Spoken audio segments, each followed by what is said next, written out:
9월 19일 구역 성경 공부. 말씀을 대하는 올바른 태도. 마음 열기. 어느 날 세계적인 복음 전도자 빌리 그레이엄 부부는 텔레비전 쇼 진행자로부터 자택에서 인터뷰를 하자는 요청을 받았습니다. 빌리 그레이엄의 아내는 이 인터뷰 요청을 받고 난 뒤 2주 전부터 집안 청소를 하기 시작했습니다. 그녀는 몇몇 친구의 도움까지 받아가면서 구석구석까지 열심히 청소하였습니다. 그리고 인터뷰 날이 되었습니다. 빌리 그레이엄의 아내는 자신감이 넘치는 표정으로 토크쇼 진행자를 만났습니다. 그녀는 방을 둘러보면서 흠잡을 데 없이 완벽하다는 사실에 흐뭇해했습니다. 잠시 후 카메라가 좌우로 움직이기 시작했고 대형 조명이 켜졌습니다. 바로 그 순간 빌리 그레이엄의 아내는 완전히 기겁하게 되었습니다. 가정용 조명에서는 완벽할 정도로 깨끗하게 보였던 흠잡을 데 없는 거실이 강력한 촬영용 조명이 켜지자 구석구석의 거미줄, 벽난로의 검댕이, 식탁 밑에 수복이 쌓여있는 잡다한 먼지까지, 심지어 공기 중의 먼지마저도 환하게 드러났기 때문이었습니다. 나의 영혼의 촬영용 조명과 같이 강력한 하나님의 말씀의 빛이 비춰진다면 나의 모습은 어떻게 드러날까요? 성경과의 만남. 예배는 다양한 요소로 구성되어 있습니다. 우리의 신앙을 고백하며 찬양과 기도를 하며 헌금을 합니다. 이 순서는 우리가 거룩하신 하나님께 올려드리는 순서입니다. 반면 하나님의 말씀이 선포되는 설교는 하나님이 직접 우리에게 내려오는 순서입니다. 하나님이 인간 설교자의 입을 통해 하나님이 뜻하시는 바를 알리는 것입니다. 그럼에도 불구하고 말씀 선포를 하찮게 생각하는 사람들이 있습니다.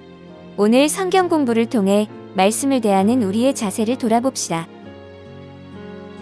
1. 마지막 세대의 사람들은 하나님의 말씀을 싫어합니다. 때가 이르리니 사람이 바른 교훈을 받지 아니하며 귀가 가려워서 자기의 사욕을 따를 스승을 많이 두고 또 그 귀를 진리에서 돌이켜 허탄한 이야기를 따르리라. 디모데후서는 사도 바울이 로마의 감옥에서 그의 삶을 마감하는 마지막 순간에 기록한 성경입니다. 이것은 사실상 바울의 유언과도 같은 말씀입니다. 사도 바울은 이 말씀에서 말세의 증상에 대해 명확히 밝히고 있습니다. 그것은 사람들이 바른 교훈인 하나님의 말씀을 받는 것을 싫어한다는 것입니다. 하나님의 말씀을 받지 않음으로 나타나는 자연스러운 현상은 하나님 나라의 법이 아닌 자신의 사욕을 따라 사는 것입니다. 우리는 종교개혁자들의 후손입니다. 16세기를 영적으로 뜨겁게 달구었던 칼빈과 루터와 같은 종교개혁자들은 하나님의 말씀을 소중히 여겼습니다. 그들은 당시 교회 안에 만연한 성상과 미신적인 종교의식을 제거하였습니다. 그러면서 그들이 소중히 여긴 것은 하나님의 말씀이었습니다. 그리고 하나님의 말씀을 선포하는 설교자들을 귀하게 여겼습니다. 그런데 오늘날은 어떠합니까? 오늘날의 성도들은 하나님의 말씀도 소중히 생각지 않고 설교자들이 전하는 말씀도 좋은 말씀, 권면의 말씀 정도로 가볍게 여깁니다. 내가 들어서 좋은 말씀은 받아들이지만 경고와 징계의 말씀은 거부합니다. 설교자가 이런 경고와 징계의 말씀을 선포하면 귀를 막고 들으려고 하지 않습니다. 이러한 모습은 바울의 경고처럼 말세의 한 징표입니다. 말세의 사람들은 바른 교훈을 받지 않고 하나님의 말씀 듣기보다 허탄한 이야기를 더 좋아합니다.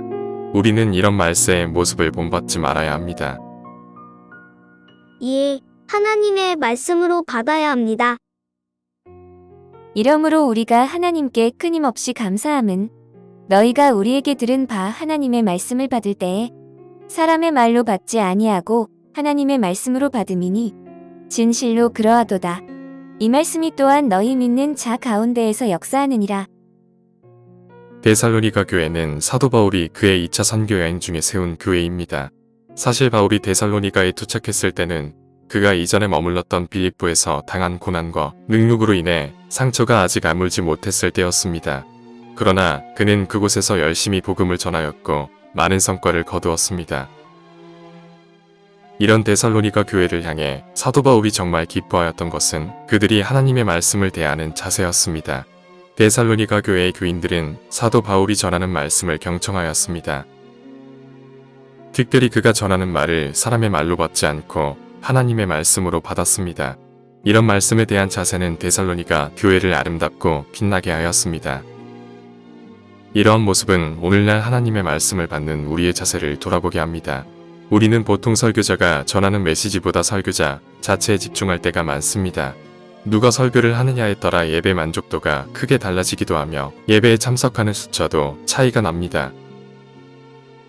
그러나 데살로니가 교회 성도들이 이런 식으로 하나님의 말씀을 들었다면 그들은 굉장히 실망했을 것입니다.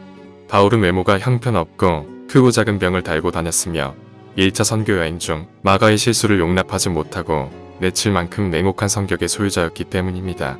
그러나 그들은 이러한 바울의 외적인 면을 보지 않고 하나님의 말씀 자체에 집중했습니다. 우리 역시 설교자의 외면이 아니라 그의 입술을 통해 선포되는 하나님의 말씀에만 집중해야 합니다. 그렇게 할 때 예배에서 하늘 영광으로 내려오시는 하나님을 만나고 그 하나님의 인도하심을 깨달을 것입니다.